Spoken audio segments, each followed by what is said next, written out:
What's going on, guys? It's Greg here, aka NY Prepper. In this video, I'm going to talk to you guys about how to survive a nuclear war. And this is part 5 of my How to Survive a Nuclear War series. And if you haven't seen the prior parts, I recommend you go and watch those parts before you watch this part, because in this part, I build upon the prior parts. And that's basically the way that I'm doing this whole series, is that every part that I release builds upon the prior parts. So make sure you go back and watch part 1, 2, 3, and 4 before you watch this part. And I'll leave links up above to those parts and also to my Nuclear War Survival playlist and my How to Survive a Nuclear War series playlist. So in this video, I'm going to talk to you guys about the basics of radiation so we can understand what radiation is and some of the basic fundamentals of radiation. Now, radiation is going to be the biggest killer in a nuclear war scenario, especially if we're talking about a full-on nuclear war where Russia and the United States launch hundreds of nuclear warheads at each other. Basically, the entire continent of North America and pretty much all of Europe and Asia will be blanketed by dangerous levels of radiation. So we have to know what radiation is if we're going to be able to fight against it and protect ourselves from it. So that's what I'm going to try to do in this video, is to try to explain to you guys what radiation is and talk about some of the fundamentals of radiation. And then in future parts, I'm going to talk about how to protect yourself from the radiation. But in this video, we're just going to talk about what radiation is and some of the key concepts of understanding it. So sit back and relax, and I hope you guys learned something, and thanks for your support. All right, guys, so we're going to start with the sources of radiation from the detonation of a nuclear weapon or a nuclear warhead. And I'm just going to recap some of that if you guys didn't watch part 4. So we have 2 types of radiation to deal with when we're thinking about nuclear war survival. We have initial radiation and residual radiation, okay? Initial radiation, you can think of it as like an X-ray.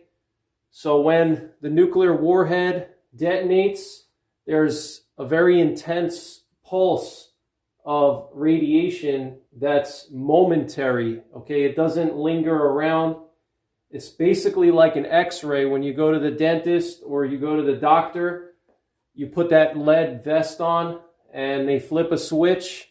And when they flip a switch, there's just like a little pulse of radiation. And that's basically what initial radiation is. And the initial radiation happens within split seconds of the bomb going off, okay? So let's say split seconds. I'm just going to write this down. Okay, so it happens within split seconds, okay, of the detonation, all right?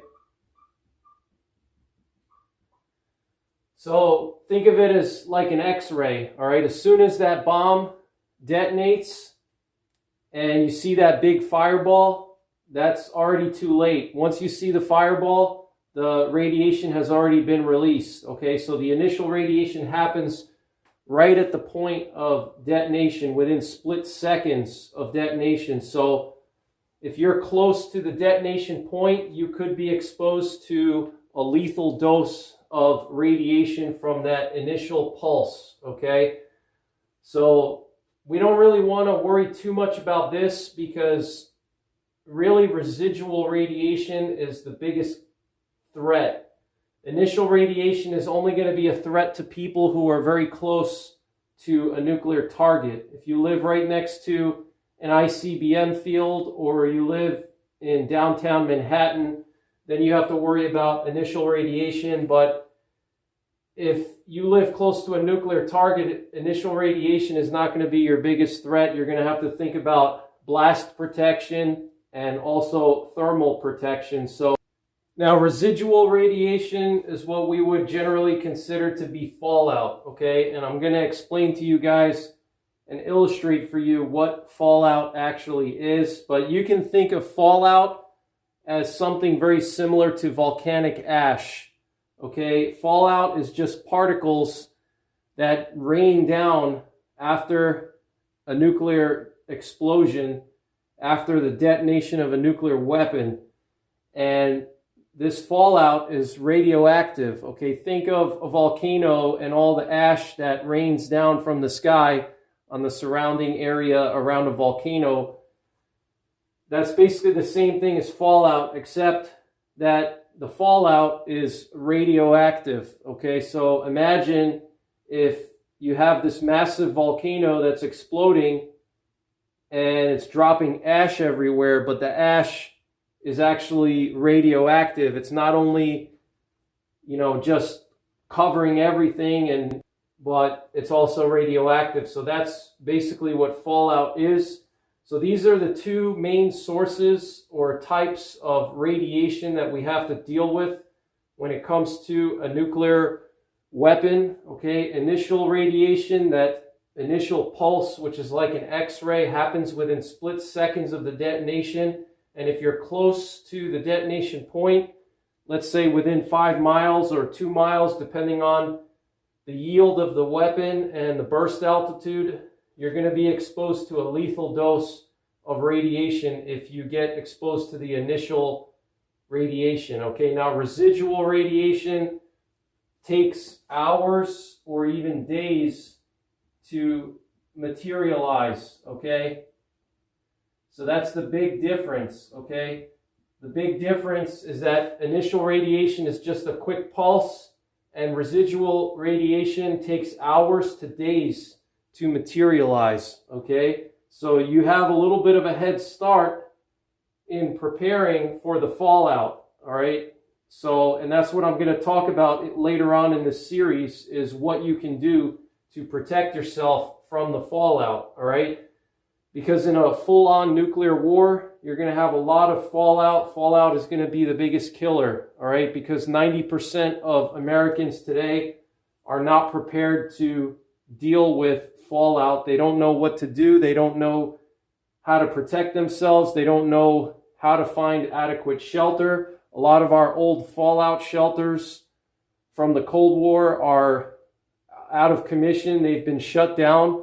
And there's actually even been some places like New York City that have actually been removing fallout shelter signs on apartment buildings and schools because I guess they think it looks bad, or, it's kind of old-fashioned, or it's a reminder of the Cold War. So they've been going around in places like New York City and they've been actually actively removing the fallout shelter signs on buildings that used to have fallout shelters during the Cold War, okay? So we're going to talk about what fallout is, and I'm going to illustrate for you how fallout occurs in a nuclear explosion. All right, guys, so I made this drawing for you to help you visualize what fallout is. So this is our mushroom cloud from our nuclear explosion, from the warhead going off. And in part 3, I talked about the difference between a surface burst and an air burst. And this is a surface burst, which means that the warhead was detonated close to ground level. Okay, here's the ground right here. So the warhead was probably detonated somewhere over here, okay, right at ground level or close to it. And burst altitude has a huge effect on fallout, okay? The biggest effects on fallout are burst altitude, the yield of the warhead, and the wind and environmental conditions. Those are the 3 main factors that affect fallout, all right? So I'm just going to write it out for you. Wind, yield, and burst altitude, okay? There are some weapons that are detonated at high altitudes that won't generate any fallout whatsoever, okay? And I talked about that in part 3, all right? Typically an airburst nuclear weapon, such as the one that was used in Hiroshima or on Nagasaki, those were airburst weapons, and they didn't generate a lot of fallout. They generated mostly an initial pulse of radiation. All right, so these are the 3 things that affect fallout: wind, yield, and burst altitude. Burst altitude is absolutely critical because if you detonate a nuclear weapon at ground level, it's going to cause a massive amount of fallout versus if you detonate a nuclear weapon at, let's say, 5,000 feet above the ground up here where this X is.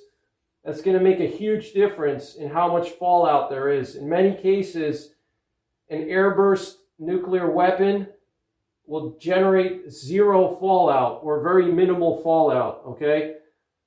So going back to the mushroom cloud, and over here I want to just show you, this is our big city. Let's say this is New York City, okay?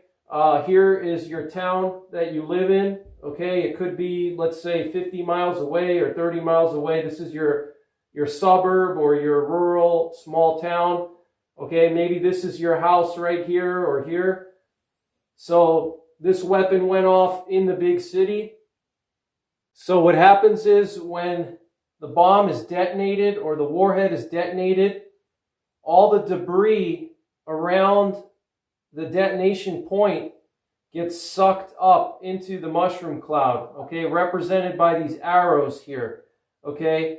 When the bomb goes off, it completely destroys everything, okay, within a certain radius of the detonation, and everything that gets destroyed and pulverized and broken down into smaller materials, it all gets sucked up into the mushroom cloud, okay?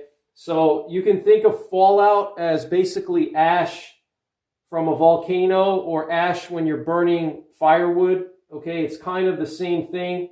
That's kind of a simplistic way of looking at it or thinking about it. Is fallout is basically just ash, okay? That's just an easy way to understand it. But basically, so this ash gets sucked up into the mushroom cloud, and as the mushroom cloud goes up towards the atmosphere, the fallout gets suspended in the atmosphere. And this is all the fallout here, all these dots, okay? Now, fallout is roughly the size of a grain of sand, okay? And when that fallout starts to land, it's going to look like a brown sand that's raining down from the sky. It's not going to be very big. They're going to be very small particles, about the size of a grain of sand or slightly larger, and they're going to be like a brownish color, and that's what fallout looks like, okay? So this fallout comes up into the atmosphere, and what happens is you have your wind, and the wind is going to blow the fallout in the downwind direction, okay? So that's why wind has a huge effect, because if the bomb is detonated in the middle of a cold front and there's a strong, let's say, northwest wind that's like 20 miles an hour, it's going to blow the fallout a much further distance, okay? Versus if it's just a calm day, the fallout is still going to be blown by atmospheric winds, but it's not going to go as far, okay? So wind has a huge impact on fallout, all right?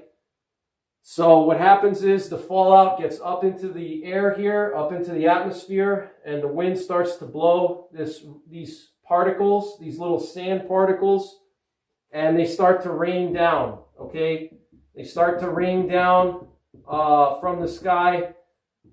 Here's part of the city that's still intact, that's a little bit further away from the detonation point, and you'll see here how the fallout just rains down on all these buildings, okay? So the fallout is falling down, and here's some fallout here on top of this car.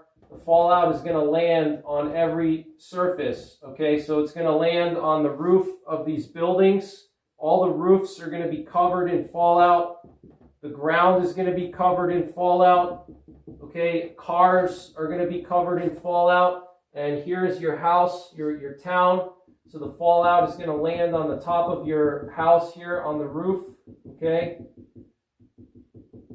It's going to land on the ground as well. The ground right next to your house. It's going to land on your front lawn, on your backyard. It's going to cover the roof of your house. It's going to cover your yard. Your car is going to be covered. Okay. So that's what fallout is. And this is why fallout is so dangerous, because what happens is the fallout particles are irradiated. Okay. They absorbed radiation during the blast. Okay. It's all irradiated material. Okay. This fallout, those little specks of material, the sand particles, are irradiated. Okay, so when they rain down on the roof of, let's say, this building here, the radiation is going to penetrate down through the roof into the building. Okay, same thing, and the radiation goes in all directions. Okay, so for example, let's say you have this fallout here on the ground. All right, you see the fallout here between the car and the house. The radiation is going to go in all directions. It's going to go into your house. It's going to go down through the ground. The radiation is going to go down through the ground. It's going to go in a 360-degree radius all around the fallout. It's going to spread out, okay? So that's what makes it so dangerous. When this fallout lands on the roof of your house, you're going to have radiation penetrating through the roof of your house, okay? Same thing. When the fallout lands on the ground, the radiation is going to penetrate into your house through the outside walls, okay? Or it could even penetrate into your basement through the ground a little bit, depending on how much ground cover you have around your basement. So this is the basic understanding of fallout. This is just a basic explanation here to give you guys kind of a visual understanding so you can visualize it in your head what it is. Okay, it's just irradiated ash. That's the best way to think about it.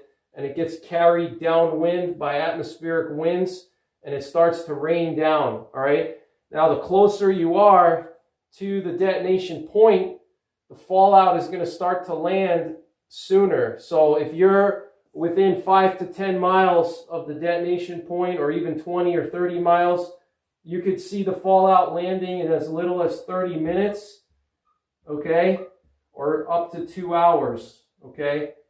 So that's not really a lot of time to prepare, all right? 30 minutes to 2 hours if you're fairly close to the bomb. If you're further out, if let's say you're 60 miles or more, or let's say you're 100 miles or even 200 miles, you could have at least a few hours of preparation, all right?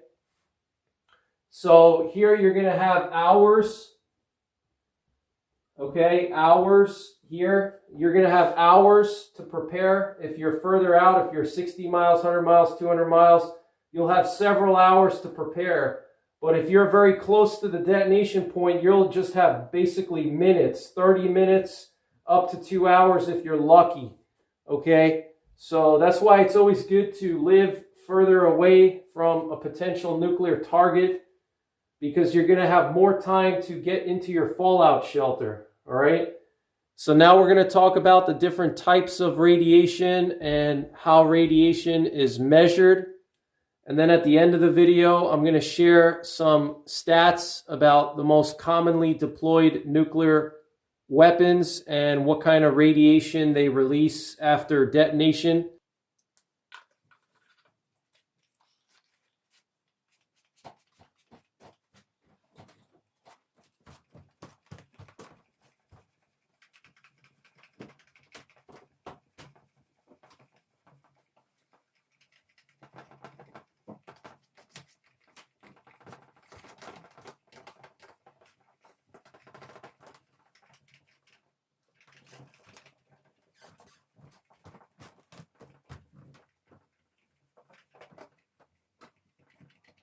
All right, guys, so now we're going to talk about the different types of radiation. You have alpha, beta, gamma, and neutron. You might remember this from grade school, but I'm going to just go over it again for those of you guys who don't remember grade school. So alpha radiation can be stopped by a piece of paper. Beta radiation can be stopped by your skin. And gamma radiation can be stopped by dense materials such as lead, steel, concrete, earth, sand, water, wood. Okay, now depending on the density of the material is going to determine how well you can block the gamma radiation. So the denser the material, the more effective it is at blocking gamma radiation. That's why lead is a very good shield against gamma radiation or any kind of radiation, because lead is very dense. Same thing with concrete and steel. But you can also use earth like dirt or sand to block gamma radiation. Even water and wood can work very well.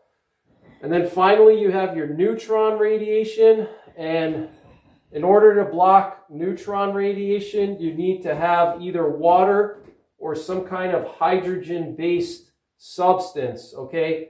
Neutron radiation is the most penetrating radiation, okay? Most penetrating, all right? Neutron radiation is very difficult to shield against, and alpha radiation is the least penetrating, okay? Okay, so least penetrating, then we have the beta, then the gamma, and then the neutron, which is the most penetrating. Now, most nuclear warheads or nuclear weapons release gamma radiation, and they release a little bit of neutron radiation, but for the most part, we're going to be mostly concerned about gamma radiation. And gamma radiation is very dangerous to the human body, as is neutron radiation.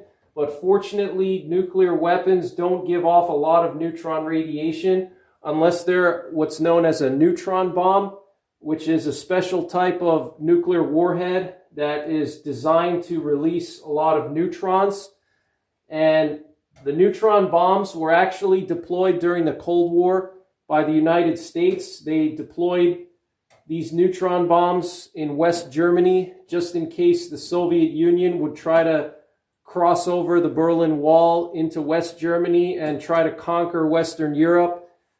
The United States Army had these neutron bombs loaded onto artillery shells, and what they would do is just fire hundreds of these nuclear-tipped artillery shells that have the neutron warheads on them, and those neutron warheads would release a lot of the neutron radiation, and what that would do is kill a lot of the Soviet troops, even if they were in their tanks, because tanks can provide a lot of protection from traditional gamma radiation, from traditional nuclear weapons, because the steel of a tank is several inches thick, and that can block a lot of radiation from a standard nuclear weapon. So the United States military realized that they could create special nuclear weapons that can release a lot of neutron radiation, and that neutron radiation would be able to penetrate through the Soviet tanks and the Soviet artillery and kill all of the troops without having to damage the Eastern European cities and the Eastern European infrastructure. That was the whole purpose of the neutron bombs, okay, because they were designed to release lots of neutron radiation, but not a lot of overpressure or thermal radiation, okay? And the neutron radiation, you need water, okay? Water is really the best way to block neutron radiation. You can use dense materials like concrete or lead or steel or dirt, but it's going to take a lot of concrete or dirt or steel to reduce the neutron radiation to a safe level. That's why nuclear reactors have water in them, okay? If you look at any modern nuclear reactor, the nuclear fuel rods are completely surrounded by water. They're put inside of a pool of water, okay? Same thing when nuclear power plants are decommissioned. They have to take those fuel rods from the nuclear power plant and they have to store them in water, okay, for up to 10 years or 20 years. So this way the fuel rods can expel a lot of that harmful neutron radiation into the water. And then after 10 or 20 years, once they expel a lot of that harmful neutron radiation, those fuel rods can be moved into what are known as dry casks. And the dry casks are just very thick concrete buckets that you could imagine like a giant concrete container that they put those fuel rods in, and then they ship them into Yucca Mountain or some other type of nuclear waste repository deep underground. But the neutron radiation, we don't really have to worry about that because fallout doesn't have a lot of neutron radiation. Neutron radiation is typically only released during the initial radiation pulse, okay? Or by a neutron bomb, or by a nuclear power plant, all right? Fallout is mostly going to be gamma, all right? And fortunately, we can protect ourselves from gamma radiation through dense material, okay? Concrete, dirt, sand, wood, water, lead, steel, okay? So this is going to be our main focus, is the gamma radiation. Now, the way radiation damages your body is that these particles are like microscopic invisible bullets that travel through the air and you can't see them. And what happens is the radiation hits your cells and it destroys your cells from the inside, okay? It destroys your DNA, it destroys the helix of your DNA.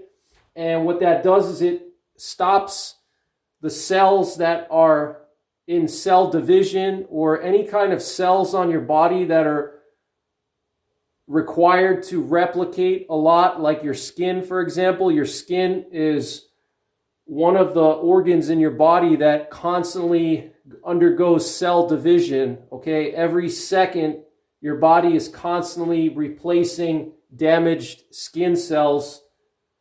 Every second, as I'm talking right now, my body is replacing old and damaged skin cells with fresh new skin cells, okay? Same thing with your internal organs, your stomach. So those types of organs or tissues in your body are going to be most susceptible to radiation damage. Your skin, your internal organs are going to be heavily affected by the gamma radiation, all right? Because that microscopic bullet is going to go through your body and it's going to damage your body's ability to replicate the cells, and specifically your white blood cells, and a lot of the cells in your blood are going to get heavily affected by radiation. And that's the worst thing when you get radiation poisoning, is that your blood gets all messed up. Your white blood cells stop getting produced by your bone marrow.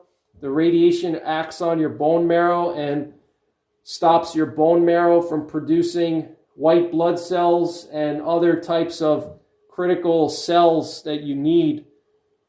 And so what ends up happening is when you get radiation sickness, you end up getting all kinds of infections.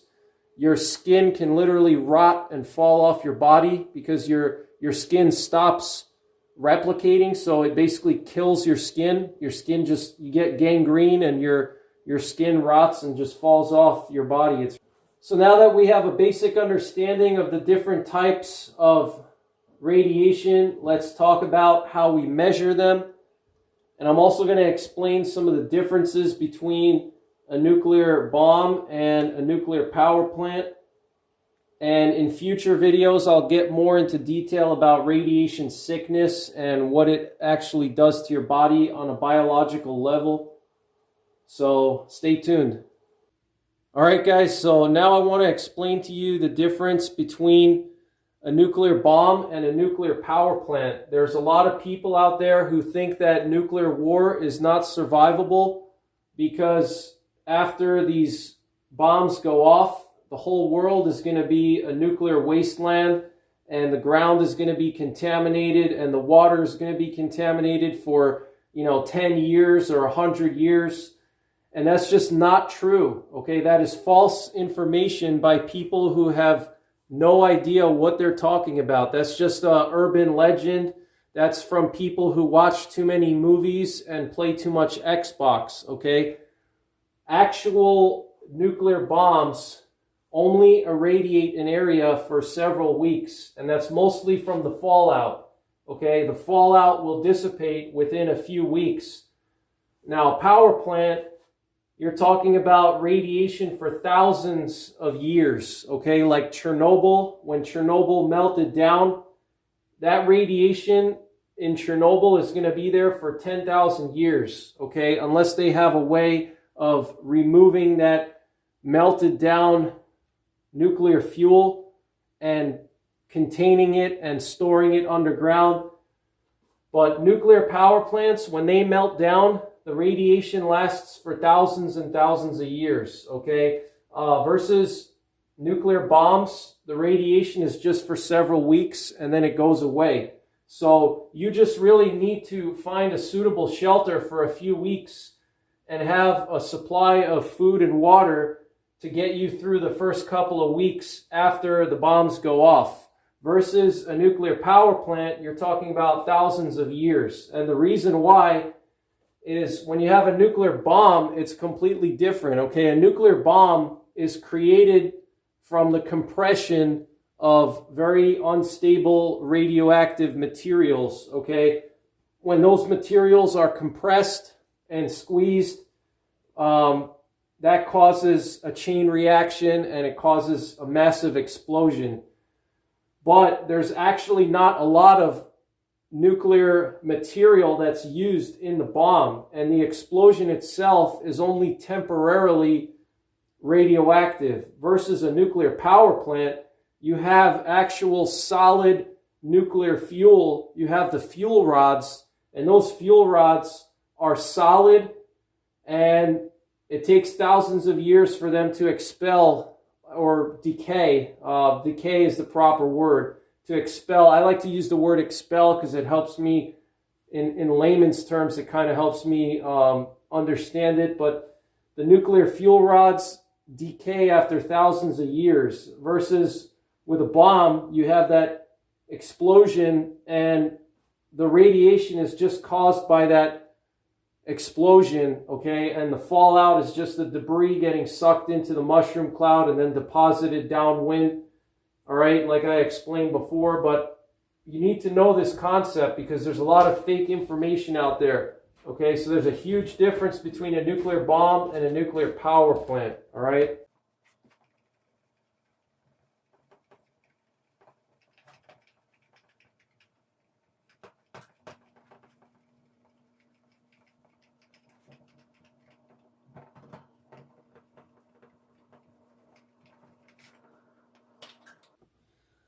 All right, guys, so now we're going to talk about the ways that you measure radiation, and this is a critical thing to understand for nuclear war survival because you have to know how much radiation you're getting exposed to, how much radiation you're accumulating in your body, and you really have to have a solid understanding of this concept right here. So we're going to use the acronym READ, and it stands for radioactivity, exposure, absorbed dose, and dose equivalent, okay?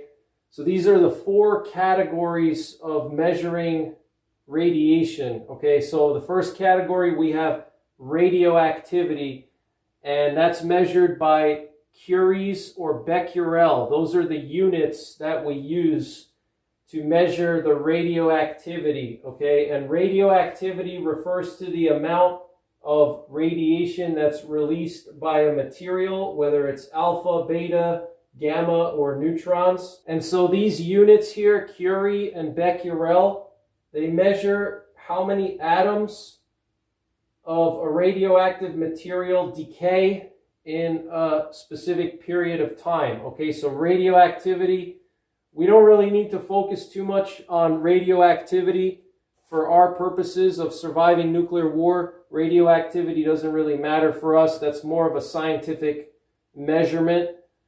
Then we're going to move on to exposure. Okay, exposure measures the amount of radiation that's traveling through the air.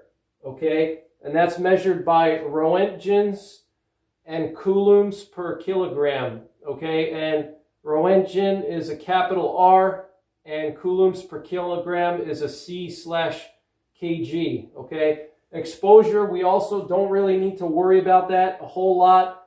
That's more for first responders and Homeland Security. They deal with the exposure after a nuclear warhead detonates.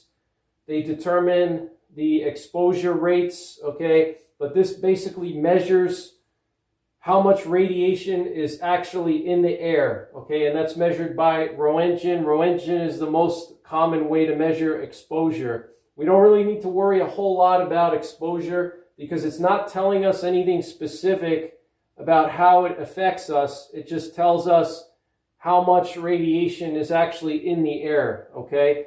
Moving on, we have the absorbed dose, and this is the amount of radiation that's absorbed by any particular object, okay? And that's measured by rads or gray, okay?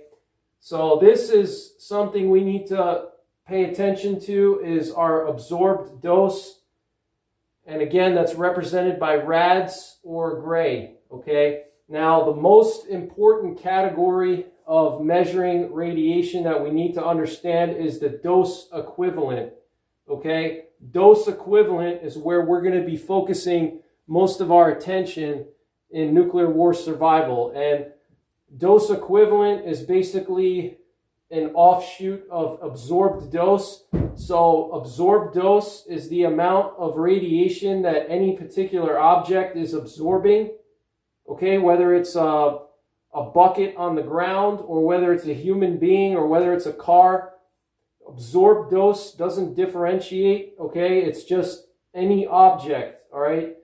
And that's, again, rads and grays. And dose equivalent is the amount of radiation that a human being or a biological creature absorbs, okay? So dose equivalent is what we're going to be focusing on, and that's what you need to understand the most. And the units of measurement of your biological absorption of dose equivalent is rems and sieverts, okay? Rem stands for Roentgen equivalent man, okay?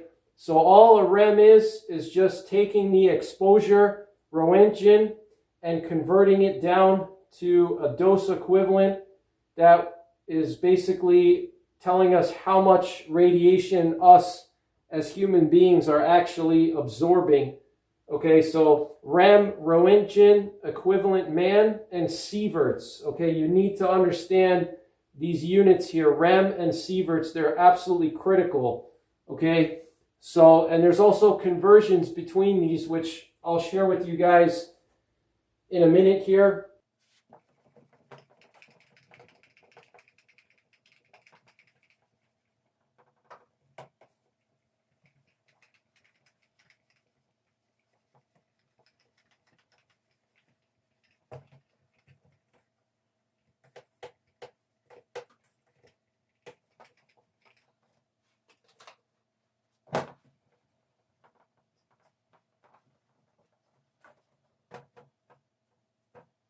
All right, guys, so now I'm going to show you how to convert between the different units. And this is very, very important in a nuclear war because our government is going to tell us how much radiation is outside, and they're going to start throwing these different units at us. And we need to understand the conversion, because if we have a dosimeter or Geiger counter that's working in the sieverts, and our government is telling us how many rads are outside, we need to be able to convert between the rads and the sieverts so we can get an understanding of how much radiation is outside.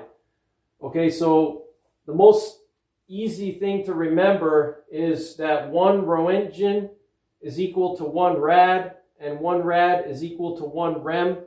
So rems, rads, and Roentgen are all basically the same. Okay, 1 Roentgen is equal to 1 rad, and that's equal to 1 rem. Okay, if you remember, the rem stands for Roentgen equivalent man, and that's your dose equivalent. Rads are your absorbed dose, and Roentgen is your exposure. Okay, most likely our government is going to use rads to tell us how much radiation is outside. They could also use Roentgen. So if you have a dosimeter that's using sieverts or rems, you need to be able to calculate how much sieverts there are outside based on the numbers that they're giving you, because if they give you, let's say, 100 rads per hour outside, you need to be able to understand what that actually means. If you're using a dosimeter that says how many sieverts you're exposed to or how many sieverts you're absorbing, you need to be able to convert between them, okay? So 1 Roentgen equals 1 rad and 1 rem. Then we have grays. Grays, if you remember, that's the radioactivity. 1 gray is equal to 1 sievert, and 1 sievert is equal to 100 rem or 100 rad. Okay, so just remember, it takes 100 rem to produce 1 sievert, okay, or 100 rad to produce 1 sievert. Okay, now inside of sieverts, rads, and rems, you have what are known as millirems, millisieverts, millirads, and you also have microsieverts, microrads, and microrem. Okay, so if we have 1 rem, you have 1,000 millirem inside of 1 rem. Okay, now inside of 1 millirem, you have 1,000 microrem. Okay, same thing with sieverts. Okay, 1 sievert is equal to 1,000 millisieverts, and 1 millisievert is equivalent to 1,000 microsieverts. Okay, so 1 rem is equal to 1,000 millirem, or 1 rem is equivalent to 10 millisieverts. Okay, 1 sievert is equal to 100 rem. Okay, just remember that. That's very important. Okay, and 1 rem is equivalent to 10 millisieverts. And then you have your microsieverts and millisieverts. 1 millisievert is 1,000 microsieverts. Okay, so you may want to pause the video and take a screenshot of this or write it down, because you definitely want to have these conversion factors written out somewhere on a laminated flashcard. So when things go down, you're going to be able to understand everything, okay, and what the government is trying to tell you. So I recommend you write this down, take a screenshot, or just try to remember it in your head. So now I'm going to talk about some of the common sources of radiation and how much radiation we absorb and how much we're exposed to on a yearly basis. Just from living in the world, you're exposed to what's known as background radiation. When you take an X-ray or you go on a flight, you're exposed to radiation. So I'm going to try to list out some of the common sources of radiation and show you how much radiation you're absorbing in everyday life, so we can get an understanding of what's a normal amount of radiation to absorb and what's a very high level of radiation to absorb. So stay tuned.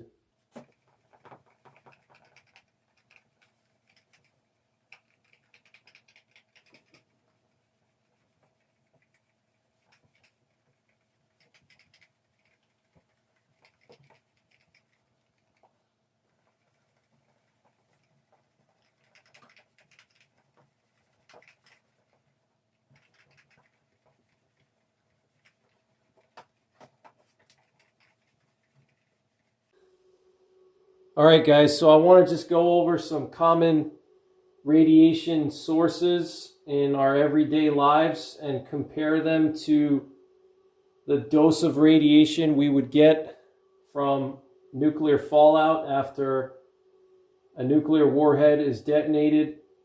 So first we have the chest x-ray. One chest x-ray is equivalent to 10 millirem or 0.1 millisieverts, okay?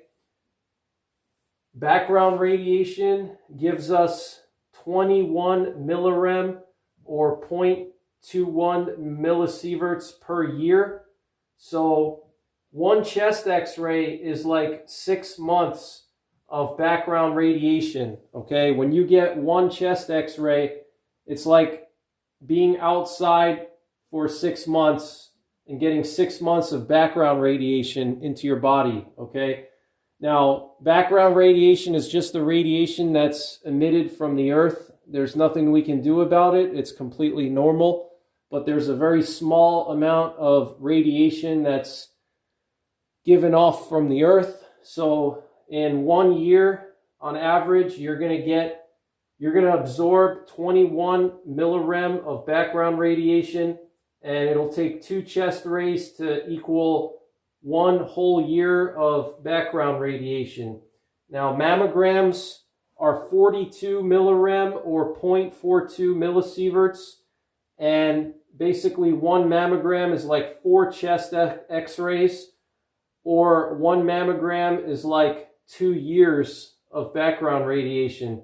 Now, moving on to radon, the average amount of radon in the average American basement is 228 millirems or 2.28 millisieverts per year. So 1 year in a basement of an average American household, you're going to absorb the same amount of radiation as 10 years outside of background radiation, okay? So that's a lot, guys, all right? One CAT scan, one whole body CAT scan is equivalent to 1 rem or 10 millisieverts, okay? So one CAT scan is like the equivalent of 100 chest x-rays, okay? That's a lot, guys. So think about it. You know, that's a lot of x-rays. That's what one CAT scan gives us, 1 rem. Now, the EPA's maximum yearly dose for a radiation worker is 5 rems or 5,000 millirems or 50 millisieverts, okay? So 5 CAT scans is the same amount of radiation that the EPA says is the maximum safe dose for a worker in a radioactive environment. So that would be your nuclear engineers, your power plant operators, your security guards at a nuclear power plant, anybody that's engaged in employment in the radiation or nuclear industry. The maximum safe dose that they recommend is 50 millisieverts or 5 rem, which is the equivalent of 5 CAT scans per year. That's how much radiation, that's what they recommend for radiation workers, okay? 50 millisieverts or 5 rem, okay? Remember that. The cancer threshold where cancer can start to appear is if you have a 100 millisievert dose, okay? That's when cancer can start to happen, okay? 100 millisieverts, okay? So that's like 2 years of the maximum threshold for a radiation worker, okay? And 100 millisieverts is the equivalent of 10,000 millirem or 1,000 x-rays or 240 mammograms or 10 CAT scans, okay? So even after 10 CAT scans, your risk of cancer goes up, okay? 10 CAT scans, that's not a lot. 10 CAT scans is nothing. So just keep that in mind, all right? Cancer starts at 100 millisieverts. The chances of cancer, okay, that's why it's called the cancer threshold. So your chances of cancer begin at 100 millisieverts, and then it goes up from there. Your chances go up as you get more exposure and you absorb more. But really, you want to remember that the maximum yearly dose for radiation workers is 50 millisieverts or 5 rem. Okay, so now we're going to go into how much radiation you need to absorb to get radiation sickness, and we're going to compare it to some of these other numbers.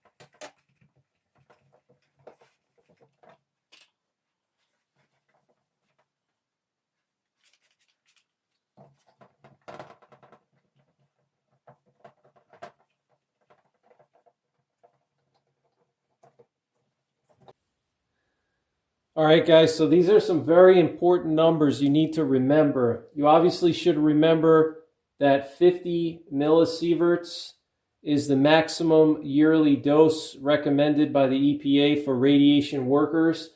And you should remember that 100 millisieverts is the cancer threshold. But this is where we really need to focus our attention for nuclear survival. So the maximum dose for first responders that are engaging in life-saving work is 250 millisieverts or 25 rem. Okay, remember that number. 250 millisieverts is the maximum dose for first responders engaging in life-saving work. Okay, that's what the government says.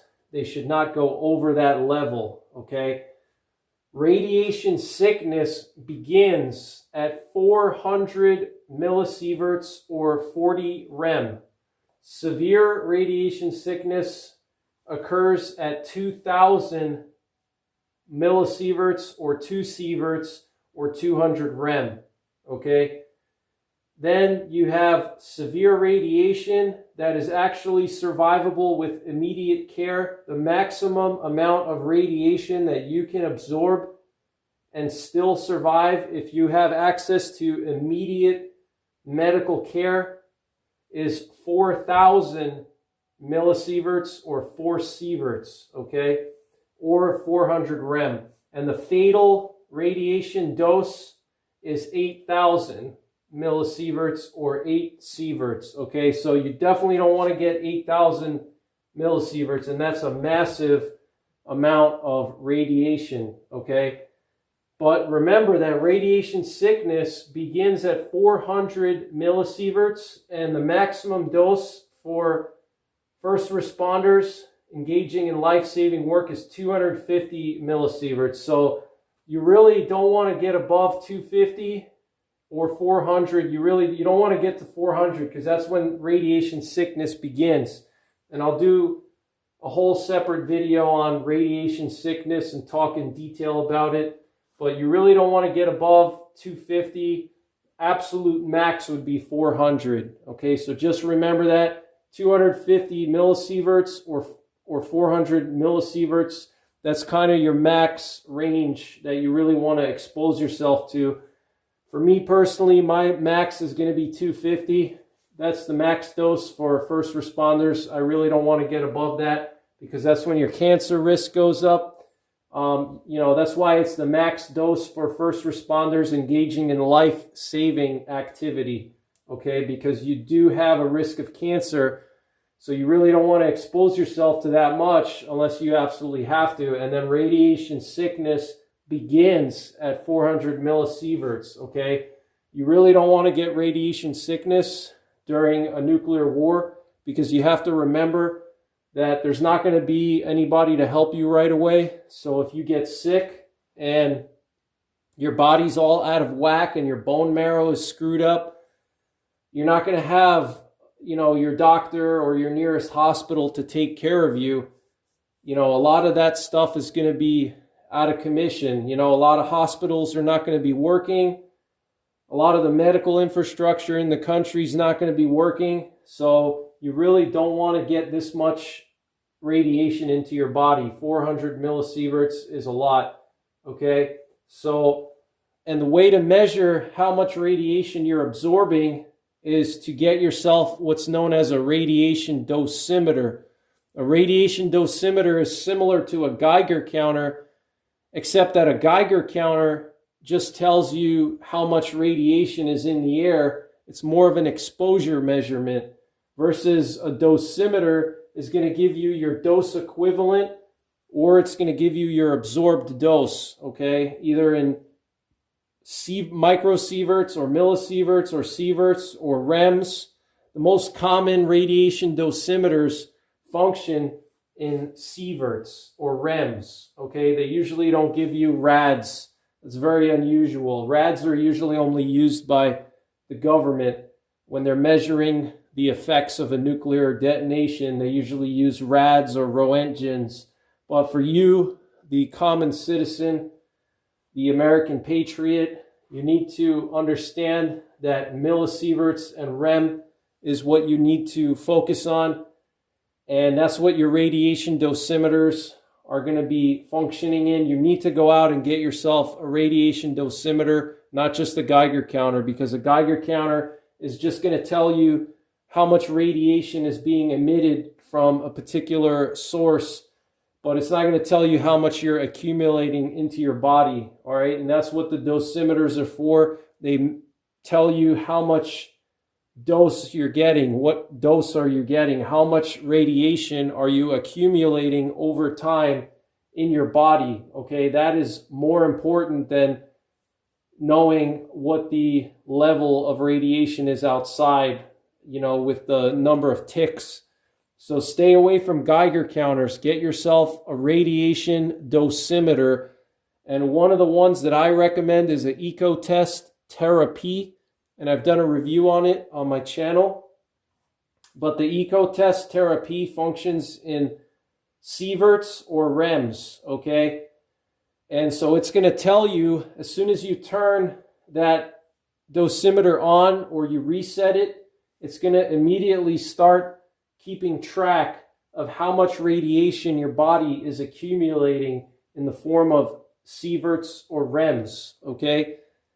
So what you can do is when the bomb goes off and the fallout starts landing, or even as soon as the bombs go off, you should have your, number one, you should have your dosimeter in a EMP-proof bag, because like I mentioned in the previous parts, there's going to be EMPs that are generated by nuclear blasts, okay? Every nuclear weapon generates an EMP. So depending on how close you are to the blast, to the detonation point, you may get an EMP. And if your dosimeter is not protected, it's going to get ruined, okay? So you need to have your dosimeter, if it's a digital one, you need to have it in an EMP-proof bag, okay? It's just a Mylar Ziploc bag. Get yourself them. They're really cheap. You can buy them pretty much anywhere. I like to go to empbags.com, and I've done reviews on them on my channel before. And stick your dosimeter in that Mylar bag to protect it from the EMP. As soon as you get word that the bombs are going off, you got to grab your dosimeter and reset it. All you got to do to reset it is either to reset it. There might be a button on your specific dosimeter that tells you reset. If not, then just take the batteries out and put them back in. And that's going to reset your dosimeter. And your dosimeter is going to start keeping track of how much radiation you're absorbing. And you need to keep that dosimeter on your person at all times. Okay, you have to have it on your belt or in your pocket.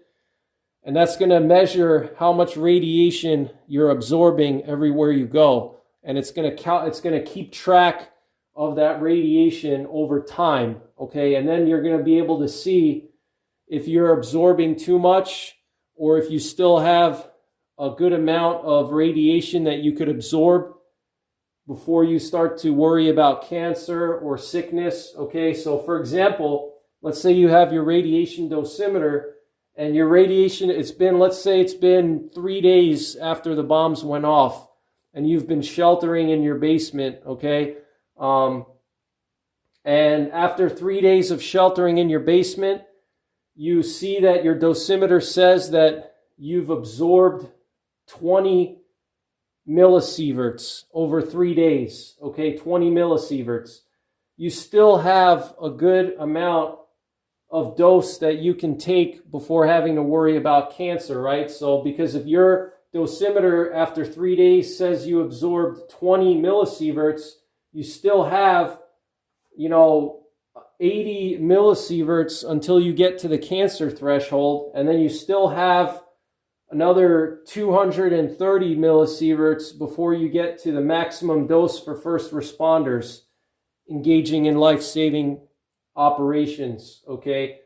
So that's why it's absolutely essential you get a dosimeter, because you need to be able to keep track of how much radiation you're absorbing. If you can't keep track of that, that's a big problem, because let's say, for example, you only absorbed 20 millisieverts and you're 3 days in after the bombs went off and you're sheltering in your fallout shelter, and let's say you have to go out of your fallout shelter to dump waste out, or you need to get some supplies, or you need to resupply the fallout shelter with food and water, and you have to go out of your shelter, you know that you have a good amount of wiggle room there, because you're only at 20 millisieverts. You still have 80 millisieverts to go until you can possibly get cancer, okay?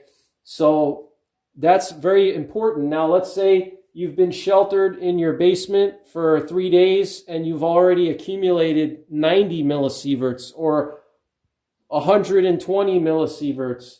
You know that you shouldn't go out. You should wait a few more days or until the authorities tell you that the radiation is pretty much gone. Because if you go outside more, you may start to get up to these thresholds here, the 400 millisieverts for radiation sickness. You've already pretty much crossed the cancer threshold. If you're at, let's say, 120 millisieverts and you've been sheltered in place for 3 days, you've already crossed the cancer threshold. So you really don't want to go outside, and you don't want to start doing stuff outside of your shelter, because you're going to increase your dose a lot more, a lot faster, okay? Versus if you're in your shelter, it's going to take a longer time for you to accumulate the radiation, because you're protected, you're underground, you're in your basement. But as soon as you go outside, you're exposed to very high levels of radiation. So that's something to think about. Let's say, for example, you have some neighbors of yours that come running in and asking for help because they got stranded outside, and it's only been a day or two into this situation, and you know that you don't have a lot of dose yet. You can go outside and help your neighbors and get them very quickly, but you have to move very fast, because the first 2 days after a bomb goes off, the radiation is going to be extremely high. So you can run outside, get those people. You want to wash off any kind of fallout that they have on their body, and then you can bring them into your basement, okay? But having that dosimeter will tell you if it's safe for you to go outside, or if you're outside doing something. Let's say you're rescuing a neighbor, you're rescuing some farm animals that you have and bringing them inside. If you're doing that kind of stuff, by having that dosimeter, it's going to tell you when you start to reach a certain level of dose, okay? And then you have to tell yourself to go inside, because you're starting to accumulate too much, okay? And most dosimeters will allow you to set a threshold. So let's say you do have to go outside and help your neighbor, or bring in your cows, or save your horse, or, your dog got lost and he came back and he's scratching on the door, and you don't want him to die out there. So you go outside and bring the dog in. You got to clean him off first. Let's say you do go outside and do that. You can set a threshold. So this way your dosimeter will tell you if you're accumulating too much dose outside, and it'll have an alarm that'll tell you, okay, you've already crossed over this threshold. You need to go back inside because you're accumulating too much. So these dosimeters are really cool and very advanced, and I highly recommend you get yourself actually 2 of them. And they're not cheap, but you know, it's worth it. I have 2 myself, and it's really critical. So you may want to take a screenshot of this or just remember in your head.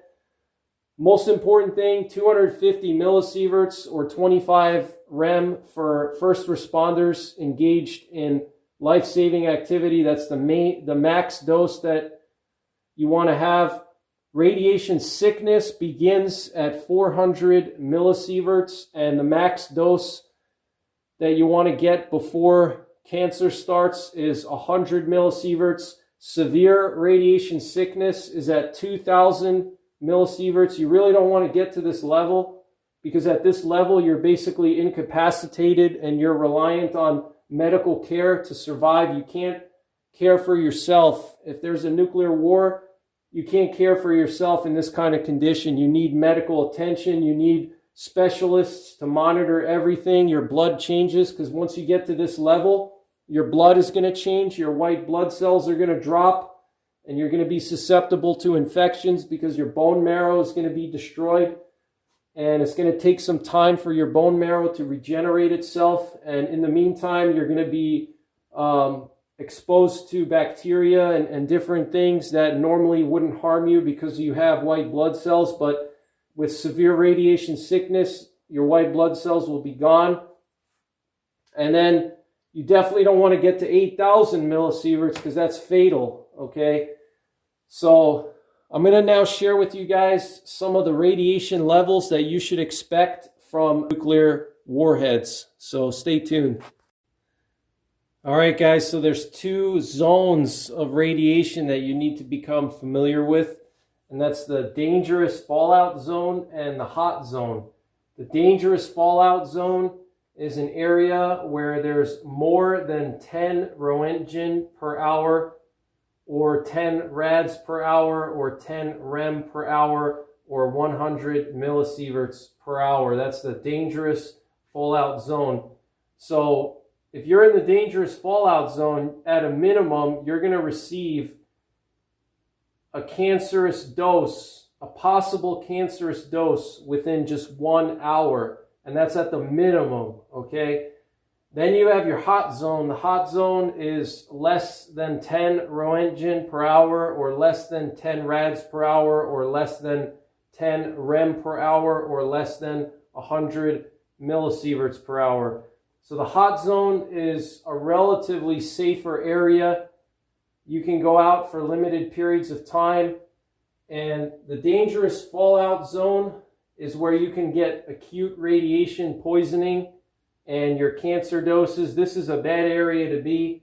And the dangerous fallout zone reaches its maximum extent between 1 to 3 hours after detonation, okay? All right, so within 1 to 3 hours after detonation, it's going to reach its maximum extent, and then it's going to start to decay, okay? And I'm going to talk about the decay later on in future videos and how radiation decays. But within 1 to 3 hours, it's going to reach its maximum size, and then it's going to start to shrink, okay? So that's why I tell you guys that survival of a nuclear war, the most critical thing is shelter, okay? Shelter, shelter, shelter. Forget about masks, forget about suits, forget about potassium iodide. That's useless, okay? You need shelter. Shelter is the only thing that's going to protect you in the dangerous fallout zone, okay? Now the hot zone is going to reach its maximum extent between 12 and 24 hours, okay? That's when it's going to reach its maximum size. And the hot zone could be 200 miles away from the detonation point, and the dangerous fallout zone could be just 20 miles from the detonation point, okay? Typically, the dangerous fallout zone is closer to the detonation point than the hot zone. The hot zone can extend over a large area, okay?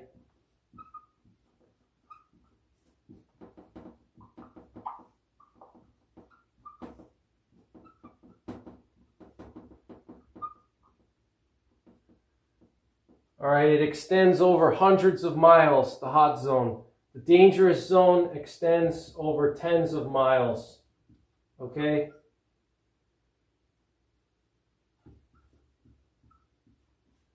So usually the dangerous fallout zone is not going to be more than 50 miles unless it's a very high yield warhead, or it's a surface burst, or it's a neutron bomb, okay? Or there's very strong winds. Now remember, the three factors that influence radioactivity and how bad the fallout is the burst altitude, the yield of the weapon, and the wind, okay? The wind direction and the wind speed, all right? Remember those. And then also the type of bomb. If it's a neutron bomb, then of course it's going to release more fallout, more radiation, all right?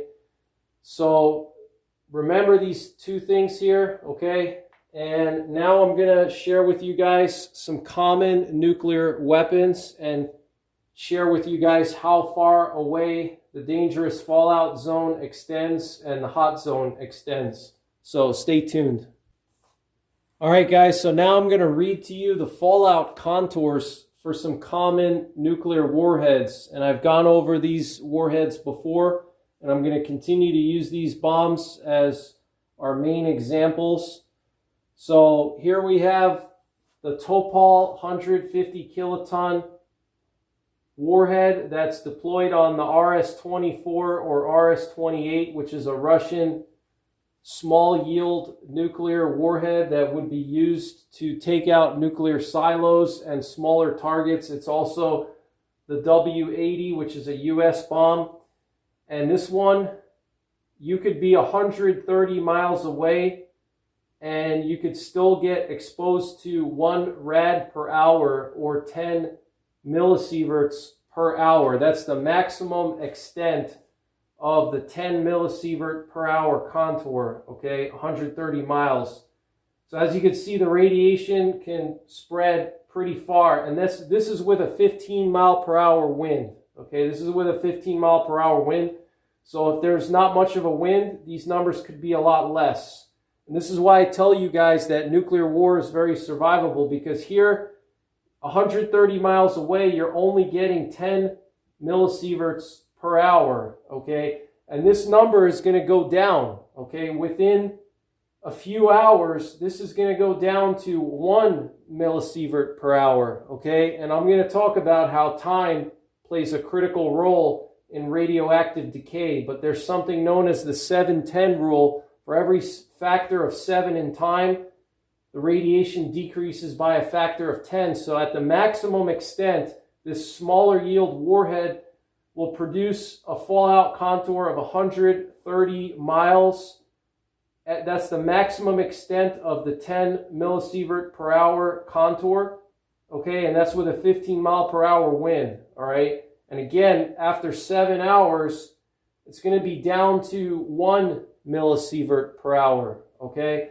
But just remember that the maximum dose for a life-saving first responder is 250 millisieverts.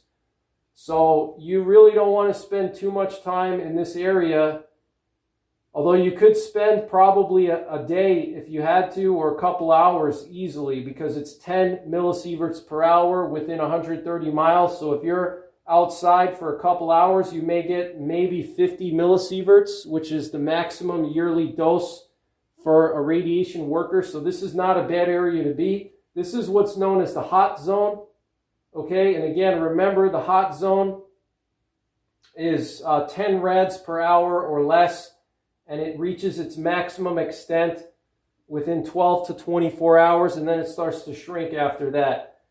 The 10 rad per hour contour, which is the critical borderline between the dangerous zone and the hot zone, is the maximum extent would reach 88 miles with a 15 mile per hour wind, okay? And that would be 100 millisieverts per hour. So at the maximum extent, you would, if you were in this zone here, the hot zone, and you were at 10 rads per hour, if you were in this zone for just 1 hour, you would get the minimum dose required to get cancer, okay? Beyond that, you have 1,000 millisieverts per hour would be 45 miles or closer, and then 10,000 millisieverts per hour or 1,000 rads per hour, you got to be 5 miles or less, okay? So your dangerous fallout zone is going to be 88 miles or closer with a 150 kiloton warhead that has a 15 mile per hour wind.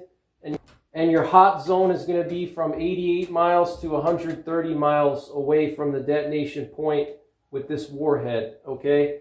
So let's go through some other warheads now. For a 300 kiloton warhead, which is deployed on the US Minuteman III or the Russian RS-24, you have a maximum distance of the 1 rad per hour of 162 miles. You have a maximum distance of the 10 rad per hour contour of 112 miles.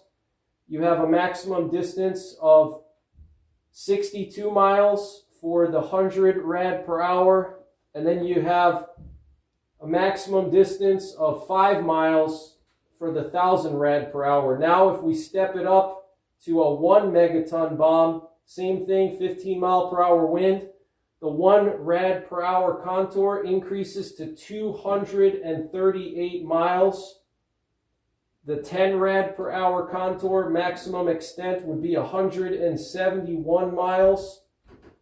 The 100 rad per hour maximum extent would be 104 miles.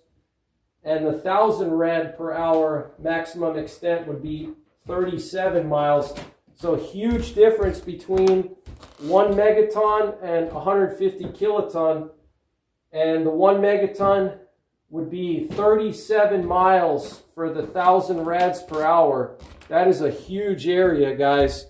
So that is just insane. Now for the Chinese 5 megaton Dongfeng, which is currently deployed in the Chinese Strategic Missile Forces, you have a 5 megaton bomb with a 15 mile per hour wind. That would give us a maximum distance of the 1 rad per hour contour of 396 miles, okay? So if this Chinese 5 megaton Dongfeng went off in New York City and the wind was blowing west, you could be all the way in Ohio and still get some fallout, okay? The 10 rad per hour contour would have a maximum distance of 296 miles. The 100 rad per hour contour would have a maximum distance of 197 miles. And then the 1,000 rad per hour contour would have a maximum extent of 97 miles, okay? And that's with the 5 megaton Chinese bomb, which would most likely be used to destroy cities, okay? So that's a lot of travel distance for the fallout. And then finally, you have your Status 6 Poseidon, which is the much feared Russian doomsday weapon. That's the underwater nuclear torpedo. It's a nuclear-armed, nuclear-powered intercontinental torpedo, and it has a 100 megaton bomb on it. Most likely would be used to destroy coastal areas or to contaminate an entire seaboard with radiation. The Status 6, the 1 rad per hour contour, would have a maximum extent of 1,022 miles, okay? So if this thing went off in Florida, it would contaminate the entire eastern U.S. all the way up to New York, okay? The 10 rad per hour contour, which is where you can get a cancer dose in just 1 hour, would have a maximum extent of 800 miles. And the 100 rad per hour contour would have a maximum extent of 706 miles. And the maximum extent of the 1,000 rad per hour contour would have an extent of 375 miles. Okay, that is just absolutely insane. So the one thing to remember is that the actual levels of fallout and these contours are affected by a lot of different things, especially a lot of atmospheric conditions, and it's very hard to actually predict the exact extent of the fallout, okay? But these are more or less just general numbers to work off of, okay? And this is why fallout is going to be the biggest killer in a nuclear war, because as you see, even just a 5 megaton Chinese warhead is going to have a dangerous fallout zone that's going to start at 300 miles, okay? Up to 300 miles away, you're still going to be within the dangerous fallout zone, all right? But again, remember that it's going to decay quickly because you have the 7-10 rule. For every factor of 7 in time, the radiation will decay by a factor of 10, okay? So that dangerous fallout zone is going to shrink quite a bit within the first 2 days. That's why shelter is so important, guys. Forget about the mask. Forget about the suit. Shelter is your number one most important thing, okay? Potassium iodide is not going to save you. Gas masks are not going to save you. Suits are not going to save you. Plastic sheets on your window are not going to save you. The only thing that's going to save you is adequate shelter, okay? That is the only thing that is going to save you. Fallout patterns may be patchy and irregular. Different surfaces can cause local patchiness, so some areas could accumulate the fallout, especially if it rains and the rain washes the fallout into an area. If you think about when it rains and let's say you have like a muddy area and it's downhill, all the mud flows into one area. That can happen with fallout. The rain could wash all of the fallout into a storm drain, and if you have a storm drain right outside your house, on your street, and all the fallout collects into the storm drain after it rains, it's going to be very, very high radiation there, okay? And then other areas it may be less, okay? So there will be some patchiness. Some areas may have high or low areas of radiation, some areas higher, some areas lower. All right, so that concludes part 5. And in the next part, I'm going to talk to you guys in more detail of how you can protect yourself from radiation. So in this video, we discussed what radiation is, the measurements, the fallout contours, what fallout is. We talked about that. We have an understanding of it now. We demystified it. It's not this really complicated thing. And next, we're going to talk about how to protect ourselves. Okay, now that we know how much radiation we can get before we get sick, we know how long we can spend outside, and we know how much protection we need so we don't absorb too much. And so in the next video, in part 6, I'm going to talk about how to protect yourself, all right? And what kind of shelter is suitable and how to find suitable shelter. But that's pretty much it for this one. Thank you guys for your support. Take care, God bless, and don't forget the 3 Ps. Prepare, practice, and persevere.